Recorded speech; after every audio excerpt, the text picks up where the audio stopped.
1924. Jean Redin est ordonné prêtre, donc il persiste quand même, hein, puisqu'il est ordonné. Dès le lendemain, donc aujourd'hui, vous allez voir que je raconte sa vie au fur et à mesure. Hein, c'est pas des fois, je fais tout d'un coup au début, puis après, on voit la spiritualité.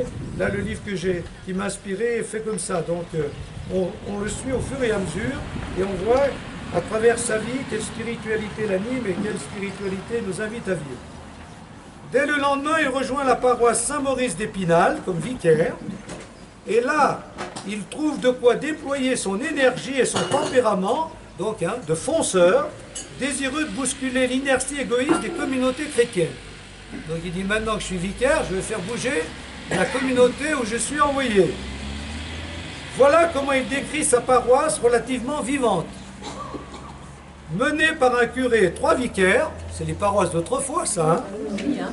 Cette paroisse de 8000 habitants n'est pas trop grande. J'ai donc la possibilité de bien connaître les gens et les quartiers, constate-t-il. Le fait de suivre toutes ces familles pour les baptêmes, les mariages et les enterrements permet d'avoir un réseau de relations. C'est au point de vue pastoral extrêmement intéressant. La foi, je crois, est solide, cette foi de l'Est. Les veillées de Noël, de Pâques et des fêtes, nous restons au confessionnal de 6 h du matin jusqu'à midi, puis de 2 h jusqu'à 11 h et même minuit. L'hérédité chrétienne est bien vivante. Il suffit de voir le nombre de vocations pour les missions, pour la vie contemplative. C'est une pépinière de vocations. Ça, c'est les paroisses d'autrefois. Hein, voilà. On les a connues plus ou moins. Paroisse avec 3 vicaires, hein, voilà.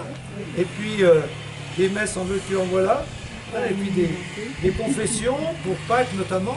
Donc quand j'étais vicaire avec Séba, on passait 3 jours pratiquement avant les fêtes de Pâques à confesser toute la journée. De 8 h du matin, peut-être pas jusqu'à minuit quand même. Mais voilà. Ouh, ça c'est tout passé à l'as, quoi. C'est tout autre chose. C'est comme ça. Ben, voilà. Et puis, mais ce qu'il faut insister, c'est la proximité avec les familles. Alors il a dit un peu, bon, bah, à cause des sépultures, des baptêmes, etc.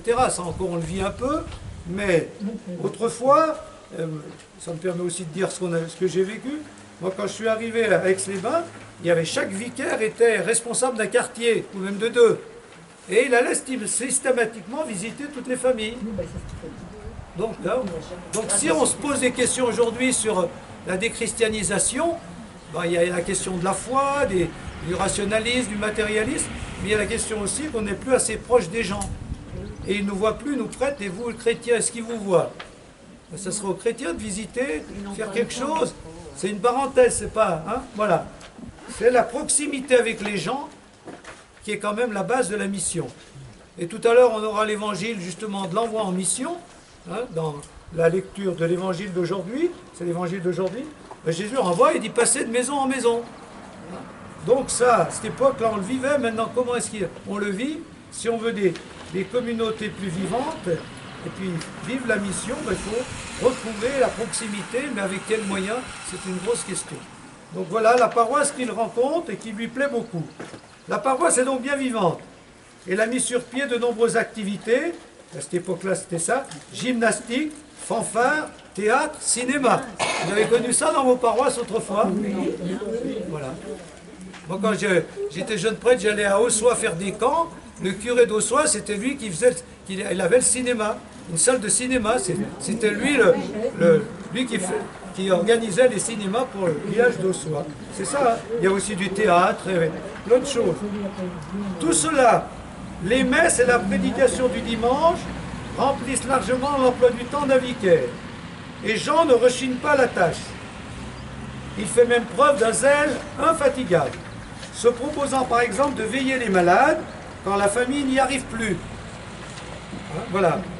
Et prenant beaucoup d'autres initiatives qui le font apprécier des gens.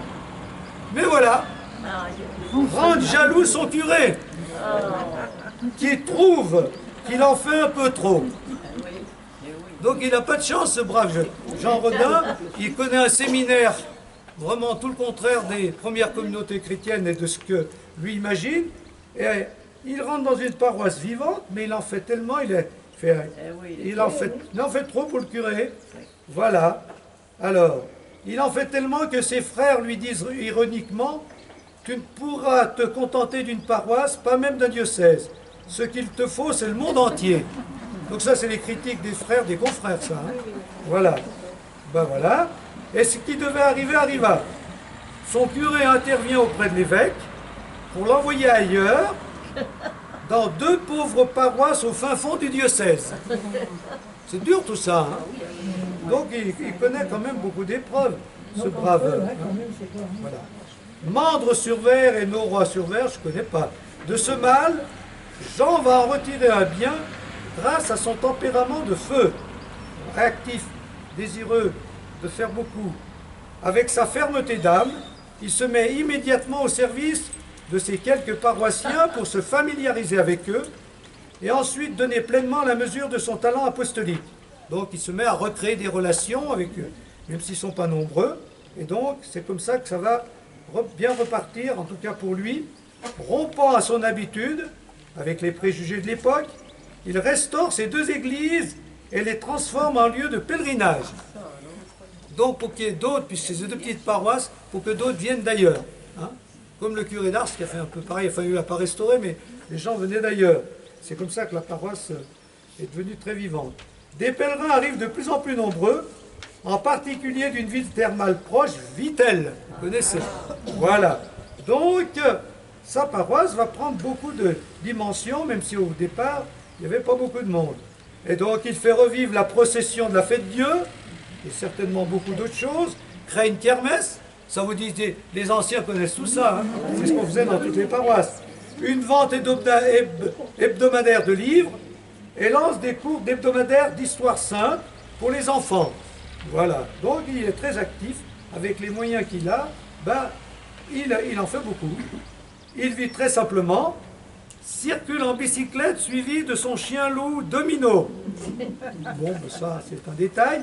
Et en même temps, il s'accroche spirituellement à Dieu par de bons temps de prière et de méditation comme celle-ci. Donc il médite sur Dieu, ce Dieu qu'il veut servir dans la fraternité et la charité. Voilà ce qu'il entend, voilà ce qu'il pense de Dieu, voilà ce que Dieu lui dit, enfin ce qu'il imagine que Dieu lui dit.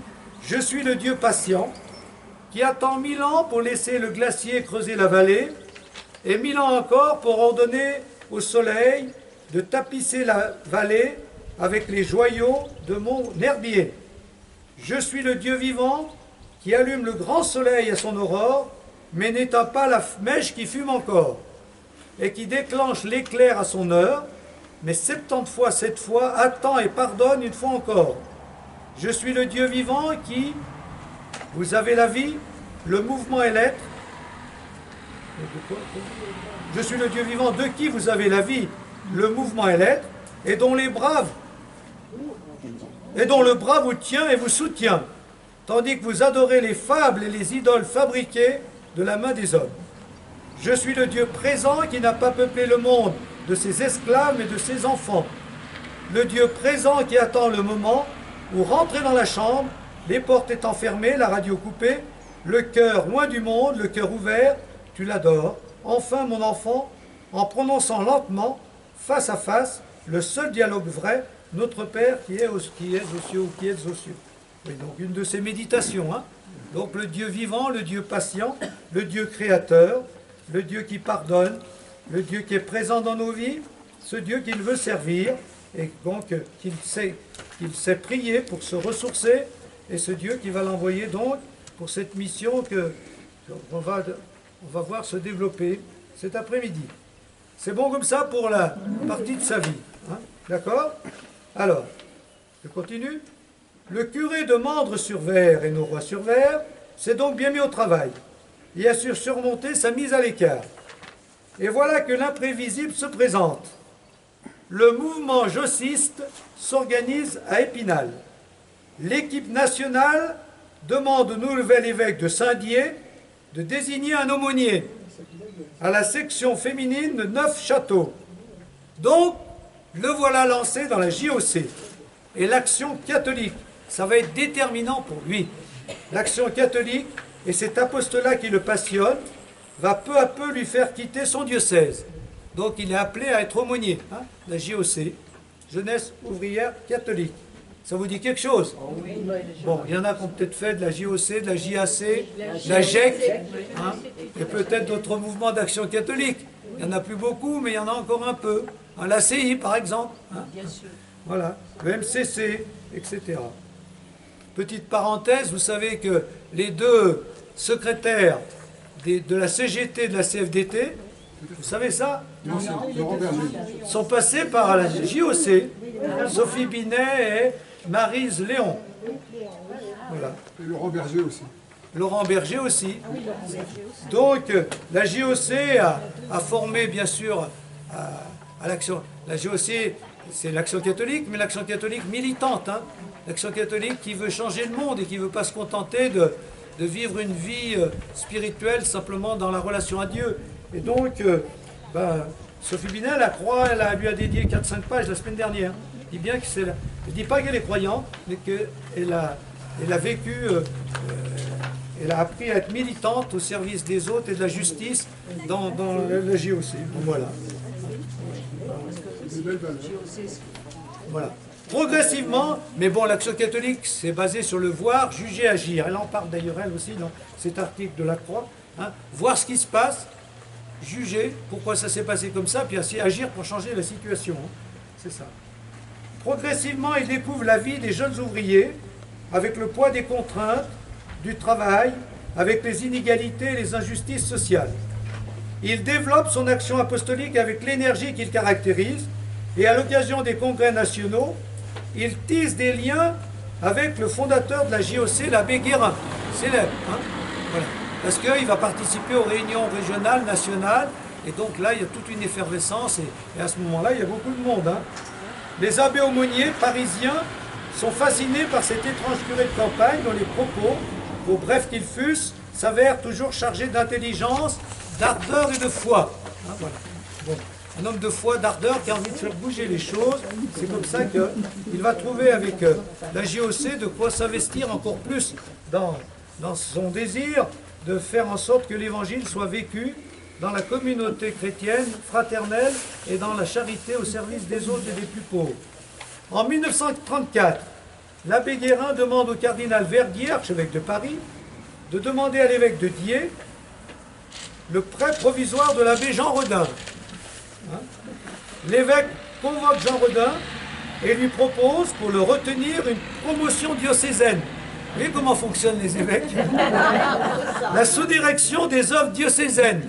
Il dit non, pars pas là-bas, j'ai besoin de toi pour plus important que les paroisses où tu es. Où il l'a mis. Hein. Il l'a mis là-bas, mais maintenant il dit qu'il sera utile au diocèse. Bon, alors il refuse.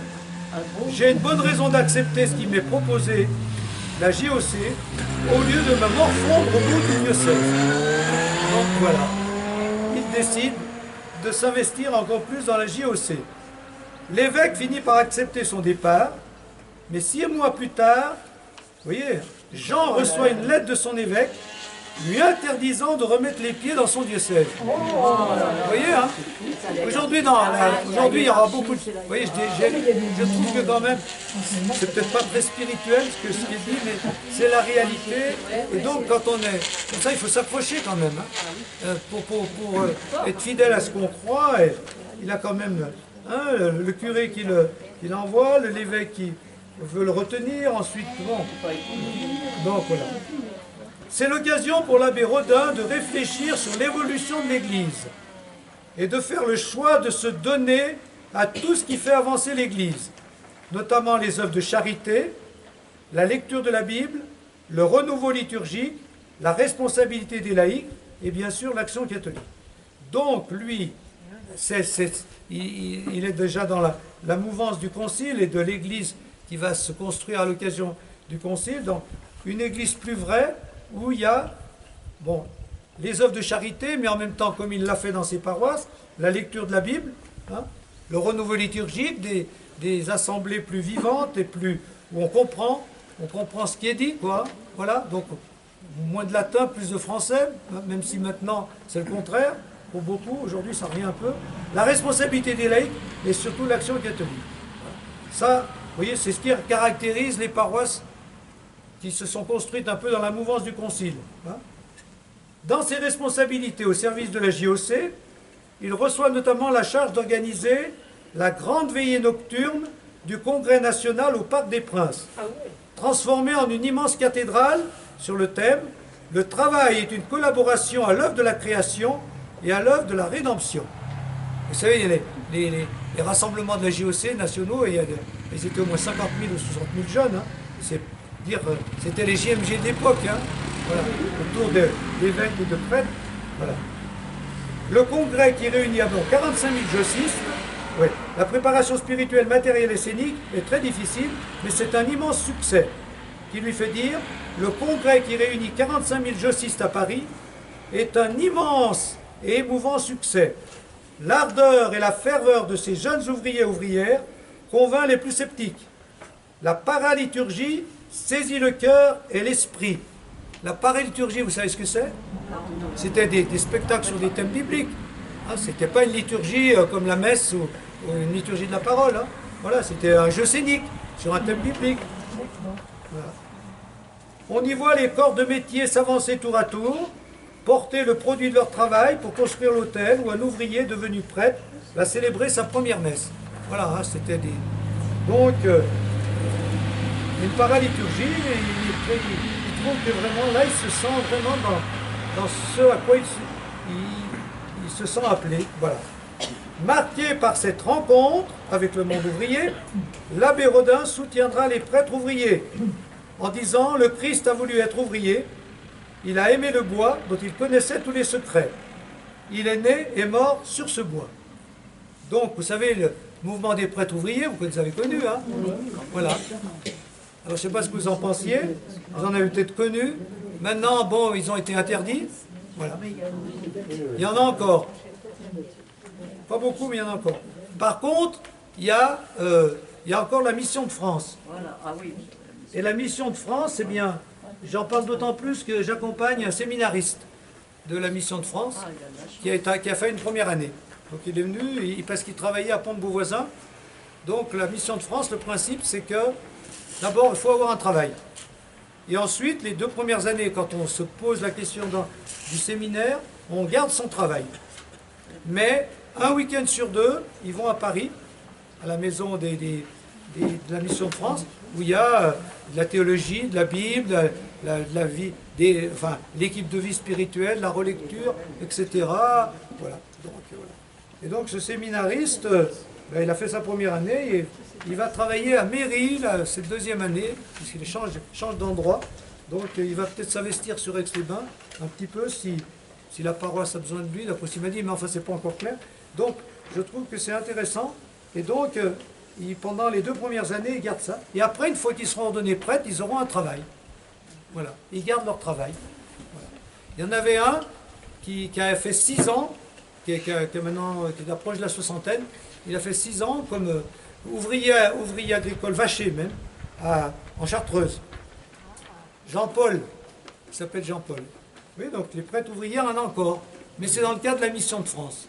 Hein, où il y a toute une spiritualité quand même entre eux, des rencontres régulières pour qu'ils puissent allier bien leur engagement de prêtre et ce travail où ils essayent d'être témoins en travaillant, hein, d'être un prêtre au travail. Voilà. Bon. Vous voyez dans quel milieu il vit, hein? Action catholique, prêtre ouvrier, c'est quand même un style. Voilà.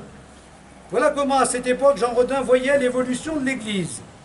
Alors on va s'arrêter là-dessus parce que comment voyez-vous l'évolution de l'Église? C'est une question qui n'est pas directement liée au secours catholique, mais qui est quand même une question que pose Jean Rodin dans sa spiritualité, sa pastorale. La communauté chrétienne revient probablement au geste collectif de l'Église primaire. À quoi est due cette évolution? D'abord, la socialisation générale a facilité une prise de conscience collective. Mais depuis quelques années, la formation des chrétiens s'est perfectionnée. Le renouveau liturgique d'une part, le contact plus éclairé avec la Bible d'autre part. La charité s'est inspirée de la charité du Christ. Mais la grande nouveauté, c'est l'action catholique.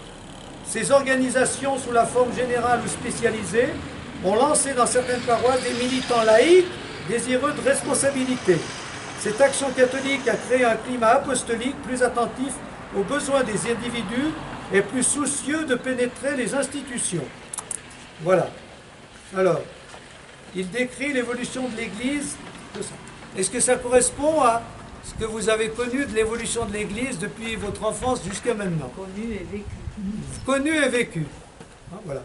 La Bible, on en parle beaucoup plus, partage d'évangile, le renouveau liturgique, la responsabilité des laïcs, ce que j'ai dit tout à l'heure, et puis la charité aussi, avec des mouvements, bien sûr, comme le Secours catholique, Saint-Vincent de Paul et le CCFD et bien d'autres choses. Voilà. Hein. Bon. Alors, je vous pose la question. Avez-vous vécu ça? Vous dites oui. Qu'en reste-t-il? Qu'est-ce qui construit l'Église d'aujourd'hui d'après votre expérience des paroisses, des mouvements, des services actuels? Quels sont les signes d'un avenir possible?